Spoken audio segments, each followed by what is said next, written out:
Hey there, everybody. Welcome back with the Purplatypus, the name. And I just watched the Summer Game Fest, and I want to give you the 5 things I am personally most excited for. And I'll be honest, I kind of had to stretch. There was only 2 things I'm super excited for, and then basically 3 things that, there wasn't a whole lot in the show for me personally, but there was a couple things that I wanted to point out, and these are the 5 that I'm most excited for. First is the new update for Palworld. This is going to be ordered from my least excited to my most excited by, so this is organized. Now I am excited for the new Palworld trailer, or for the new Palworld zone. Think of it as sounds like it's going to be an expansion. There's going to be a whole brand new map. There's going to be new level caps, new buildings, new pals, new boss, new raid. So it's borderline like an expansion level basically. And I don't believe that any of this is paid for. I believe it's just an update. And this comes out pretty soon here. I really like Palworld. I think it's a lot of fun. I didn't get as much time in it as I wanted to. Yeah, June 27th. So it's actually coming out pretty soon here, at the end of the month. So very excited for that. I do want to get back into Palworld and play it more. I've played probably 20 hours, but I didn't get to the end of the content that was in the game at all. But I'm excited to see even more content. Now, the second thing I'm really looking forward to here is the Kingdom Come Deliverance 2. I have a mixed feeling of Kingdom Come Deliverance. The first one I had fun with, but I played it on like the super hardcore mode where you couldn't save and you couldn't fast travel, and most of it was fine. I liked almost all aspects of it, but the not being able to fast travel made me end up spending hours getting lost because you couldn't see where there was no indicator of where you were on the map. So I ended up like not being able to make it to the end of the game for 2 reasons. One, because I just got so sick of traveling everywhere by foot. It just became such a hassle. The quest didn't feel designed for it. This guy's like, go talk to this guy in this town, then go talk to this guy in this town, and it'd be like 15 minutes, 20 minutes in between simple fetch questy style of things. So that kind of hurt my feeling of the game, my impression of the game. Also, I think I ran into a bug where I was murdering people on the street and no one was around. I just murdered some people, and then no one in any town would talk to me anymore because they said I was a murderer, even though no one knew I was a murderer, but they all did. So I couldn't figure out how to progress. But that being said, the core game mechanics were really fun, and there's a lot of interesting things going on there. I am concerned. When you start as Henry, you're a nobody. This is a game where you're playing as Henry again. You might not even be playing as Henry. You might be playing as his buddy, but you're probably playing as Henry. So it's gonna be weird to be you're a big boy in this one, right? You're not a nobody blacksmith trying to be a knight. You're already like a knight, right? And you're a goddamn probably war hero, and you're a blade master. I'm sure they're gonna reset some of this experience, but I am a little concerned that it'll lack the charm of being literally dog shit at everything that the first game had until you learn it. But we'll see. They obviously made a very successful, good game. I'm sure that they could deliver on a sequel. Third, and this is one that I think is not going to be for everybody, but I think it is going to be for me, and that's Battle Aces. Kingdom Come Deliverance. We don't know yet. Wishlist at 2024. Battle Aces. Now, I have a big concern with this game, but I also am excited. So this is a RTS, but they kind of took out all of the macro and they made it all about micro, it seems like, it's good and bad. So basically you don't need to worry too much. Like, it's not hard to build bases and build units and keep your econ going. It's mostly about the moment to moment fighting. It's units skirmishing with other units, right?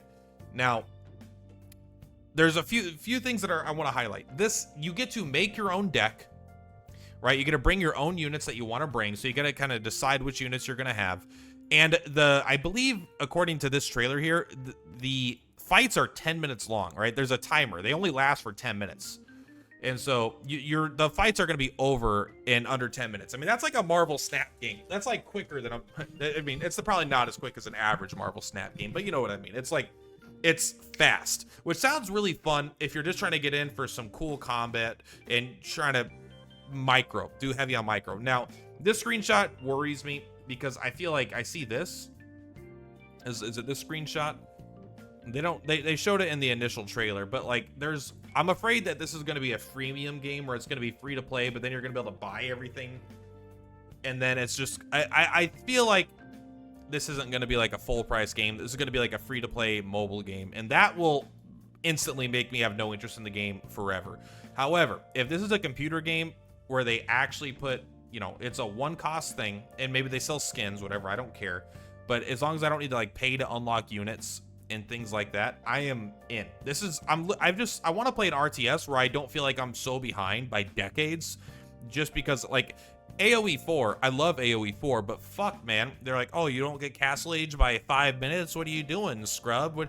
It takes me like 8 minutes to go from the like Dark Age or Feudal Age, whatever, like the next age. I'm like, I'm trying, all right? I don't want to micro these sheep. I'm like, so there's a lot of micro involved in those games, which are fine. I don't really like the early games of a lot of RTS. I tend to like the mid game and the late game, where it's mostly focusing on unit combat. And I'm thinking that this game could be a lot of fun, at least for me. So I'm excited for it. I don't think this is going to be on a lot of people's lists, but it's on mine. Another game that I'm actually super excited for, and this looked fun, is a game that they were showed called Tears of Metal. It was relatively early in the game show, and I think it might have been the first thing. It was one of the early things, but this is like a Dynasty Warriors. It's a Dynasty Warriors co-op roguelike in Scotland, right? So this just seems, what's going on here? All right, the music stopped. We don't need the music. So why am I excited for this? So the co-op aspect is really why I'm super interested in this one, because it's just like, this is a game I want to play with my buddies. Right? I like roguelikes, hack and slash games with buddies. It's fun. The idea of like building an army in a roguelike sounds like a lot of fun. Visually, it just looks like kind of a cool game.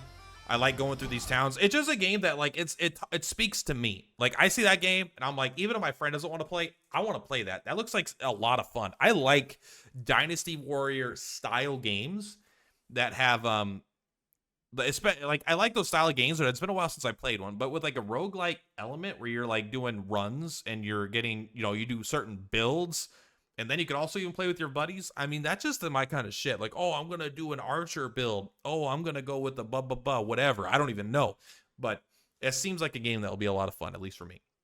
Now, no one's gonna be surprised at number one. The thing that was easily the most exciting and most interesting to me is Metaphor ReFantazio. So we already know about this game. We know it's coming out October 10th. None of this is new, but what they did show was the archetypes trailer. So let's take a look here. We're not going to watch the whole thing right here, but like basically they kind of announced that it's got a Persona element, but there's way less, but not. It's an interesting spot. So let's take a look if you could see here, where if they bring one up, because you can kind of look at the archetypes. There's 40 archetypes. Is the character's name Protag? I kind of hope so, because that's like really funny. And so all these characters can equip. I don't know if anyone can equip any archetype. You can see here we got Seeker, Mage, Knight, Magic Knight, Brawler, Pugilist, Healer, Gunner. And my understanding is that there's over 40 of these. Now, over 40 is so interesting to me as a number, because it is right in like Persona or SMT 5. You've got like hundreds, right? I don't know how many Persona 5 has, but SMT has like 270 or something. Persona probably has something like that too, which is really big. But in a game like a standard RPG, like you might have like 6 or 7 classes, right? So this is such a weird, for me, middle spot of like, it's either, because this game seems like it has a pretty good budget, I don't think it's just 40 Pokemon, that they're going to be like mostly the same with the little differences. I think this is more likely to be, maybe they're not going to be super as unique as like as an MMO, right, where they're just completely different. But I think there's going to be a middle ground here, that these are going to be very, very definitively different and interesting and worth leveling up for different reasons. Like they're probably going to have different passives, different attack. Like they're going to have a really, really strong identity. This is what I suspect because of the number. They're going to have a really strong, interesting identity. And there's just going to be tons of customization options. Like 40 is such an interesting number to me. If they would have said 10, I'd have been like, okay, these are like the 10 main ones, and you can kind of, but they're all gonna be very, very different. It's like weapon types in a, I don't know, in a different kind of game. I wouldn't say Souls, but like they have a lot of weapon types in those games now.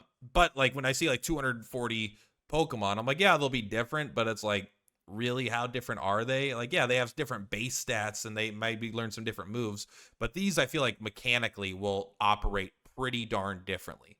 So I'm just very excited. Metaphor is going to be the greatest game of all time, literally ever. I can't have a hard time imagining it's not going to be a fucking insanely good game because of how fucking artsy this game is. Like, it's got such good style. It's got such good art. The combat looks incredible. The customization seems great. Everything about this game seems like it's going to be a 10 out of 10. Now, maybe I'm overhyping it. But every one of these screenshots, I love, like, just the style is 10 out of 10, right? And I don't think anyone can argue with that. I mean, anyone can argue with anything they want. But even, like, right, there's kind of like this open world vibe where you're going to go around and do stuff, kind of like a SMT5 as opposed to like a Persona. You can fast travel to different things. I like the plot is about like basically a war for kings or whatever. This is like, tell me this isn't so fucking cool looking. Everything about the game looks cool. Until I've had my hands on it, I guess I can't say for sure. But I'm ready. Look how cool these fucking bosses look. Like, it's almost hard to tell you're looking at a combat screen here because of how crazy these designs are. It's like a half man and a half egg with an arm breaking out and then a heart with a, I don't fucking know, but I love it.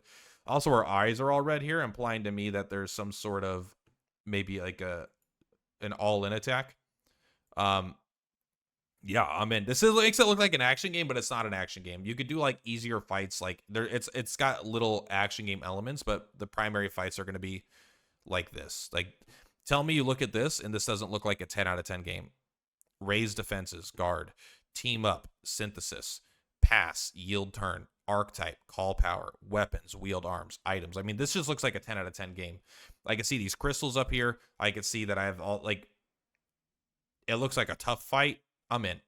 I am in. And if you're in, follow the plat because this game is going to be covered in so much depth. I'm going to play the fuck out of this game. Also, you can analyze. You can issue orders. I am hoping that doesn't mean that you can't control your allies. I'm hoping that this means it's just like a way to, it doesn't matter. You know what I mean? All right.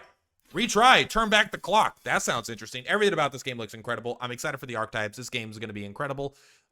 Easily the highlight of the show for me. Anyway, much love. Purplatypus is Purplatypus. I'll see you on the flip-flops. Bye.